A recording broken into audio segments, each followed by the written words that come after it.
నువ్వు అంటే ఇప్పుడు ఒకటి చూసుకుందాము. మన వెనక సెంట్రల్ గవర్నమెంట్ చేసింది అది. అంటే మనం వెనకటి వాళ్ళు చెప్తారు, అది కూడా కొంత మనం మాట్లాడుకుందాం. వెనకట మన ఎక్కువ ఆకులు అలములు వేసుకొని వాళ్ళు పంట పండించుకున్నారు. వాళ్ళకి ఎలాంటి రోగాలు అనేది రాలేదు.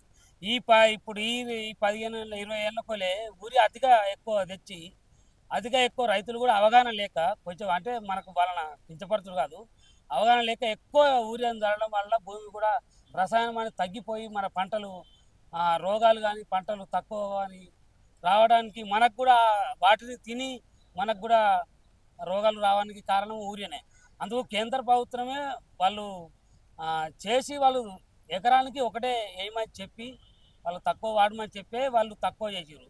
రాష్ట్ర ప్రభుత్వం ఎలాంటిది లేదు, ఎవరో తెలిసి తెలియక గట్టి నీడుమోడు వచ్చింది బాగా. ఇప్పుడు లేదనేది ప్రభుత్వం మీద వాళ్ళు నిందలేయడమే తప్ప ఏం లేదు.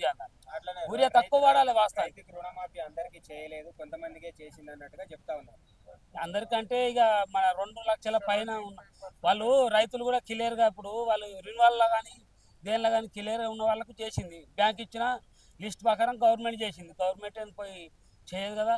ఆ బ్యాంక్ వాళ్ళు ఎలాగ మన రైతులు కూడా ఎలాగ క్లియర్గా ఉంటారో ఆ క్లియర్గా ఉన్న వాళ్ళకే రుణమాఫీ వెళ్ళింది. ఏదైతే 2 ఏళ్ల పరిపాలన ఏదైతే ఉందో ఎట్లా ఉంది? 2 ఏళ్ల పరిపాలన ఎట్లా ఉంది మీ ఊర్లలో?